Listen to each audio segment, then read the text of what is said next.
Good morning friends. बहुत ही important topic GTA के विषय में कि 5% लगना चाहिए, 12% लगना चाहिए। आज हम इसको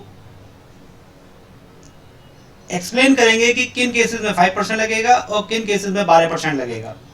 तो मैं सीए सुरेंद्र अग्रवाल आप सभी से अनुरोध करूंगा मेरे यूट्यूब चैनल को सब्सक्राइब कराएं और लाइक करें।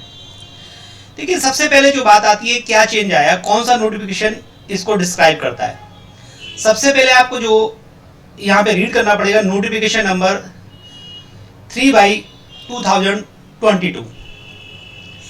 देखिए, ये जो नोटिफिकेशन है ये किस पे लगता है, जीटीए पे लगता है। सबसे पहले हमें ये जानना पड़ेगा कि जीटीए का मतलब क्या होता है। देखिए, यहाँ पे साफ साफ लिखा है एक्ट में, जीटीए का मतलब होता है कि any person engaged in providing services in relation to transportation of goods.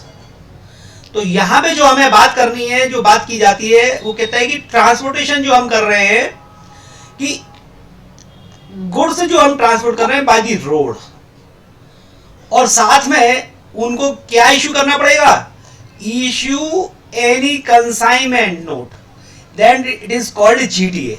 तो जीटीए का मतलब आपको समझ में आ गया होगा। अब दूसरी बात आती है कि जीटीए पर कौन सा रेट लगेगा। देखिए, पहले क्या होता था, जो एक्ट था हमें ऑप्शन नहीं देता था। अब एक्ट ने बहुत ही ज्यादा स्पेसिफाई कर दिया है, या तो आप आरसीएम में जाएंगे या फॉरवर्ड चार्ज में जाएंगे।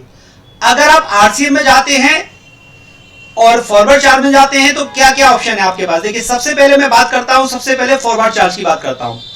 अगर मान लीजिए आप किस में जाते हो, फॉरवर्ड चार्ज में जाते हो, तो गवर्नमेंट ने आपको दो ऑप्शन दिए हैं कि 5% विदाउट आईटीसी, मतलब आप क्या करिए, टैक्स कलेक्ट करेंगे, 5% ले सकते हैं सामने वाले से, लेकिन आपको आईटीसी का बेनिफिट नहीं मिलेगा। और दूसरा ऑप्शन क्या आपके पास, और क्या आपके पास, और 12%, मतलब आप सामने वाले से क्या करेंगे, 12% कलेक्ट करेंगे, लेकिन आप क्या कर सकते हैं, आईटीसी कलेक्ट कर सकते हैं। लेकिन अगर आप 12 वाले ऑप्शन में अगर जाते हैं तो गवर्नमेंट ने क्या किया, यहाँ पे टाइमलाइन, एक फ्रेमवर्क दिया है कि आपको क्या करना पड़ेगा, एक गवर्नमेंट को बताना पड़ेगा, इंटीमेशन देनी पड़ेगी एनेक्सर 5 में। पहले क्या होता था, ये मैनुअल होता था, हमें अपने जुडिशियल ऑफिसर को क्या देना पड़ता था, एक राइटिंग में एक उनका जो फॉर्मेट है, हमें वहां पे इंटीमेशन देनी पड़ती थी। और आज की डेट में ये आपके लिए पोर्टल पे ऑनलाइन ऑप्शन आ गया, वो भी मैं आपको आगे बताऊंगा। अब आगे बात करते हैं, अगर मान लीजिए आप आरसीएम में जाते हैं। देखिए, आरसीएम में आप क्या करेंगे, 5%, आप आरसीएम में तो देखिए कोई लगाते नहीं, सामने वाला 5% आरसीएम में पे करेगा, लेकिन इसमें क्या आपको कोई भी आईटीसी नहीं मिलेगा। अब देखिए, आपके पास ऑप्शन नहीं है, अगर आप जो ऑप्शन चूज कर लेते हैं वही ऑप्शन में जाना पड़ेगा। अगर मान लीजिए, दूसरा बात आता है कि सर अगर हम मान लीजिए कोई ऑप्शन नहीं चुनते हैं, तो हमारे पास क्या ऑप्शन है। देखिए, अगर कोई ऑप्शन नहीं चुनते हैं आप, तो फिर वो आपको आरसीएम में सामने वालों को पे करना पड़ेगा। अब दूसरी बात ये आती है कि सर सामने वालों को कैसे पता चलेगा। देखिए, इस नोटिफिकेशन के माध्यम से आपकी जो इनवॉइस है वो भी चेंज होगी। आपको नीचे डिक्लेरेशन देनी पड़ेगी कि भैया हम फॉरवर्ड चार्ज में जाना चाहते हैं, ठीक है।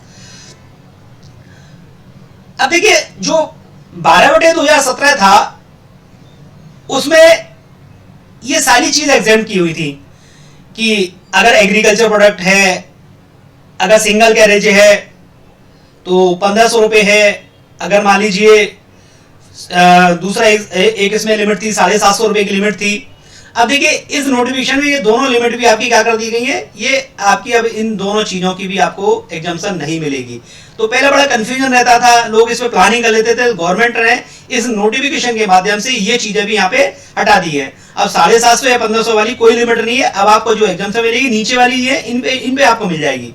अगर इन चीजों में आप डील करते हैं फ्रेड में, इनमें कोई भी आपका चार्जेस नहीं लगेंगे, नील रेटेड है, राइट। तो हमने जो ऑलरेडी चर्चा कर ली है कि 1500 वाली और 750 वाली ये लिमिट आज की डेट में गवर्नमेंट ने इस नोटिफिकेशन के माध्यम से हटा दी है।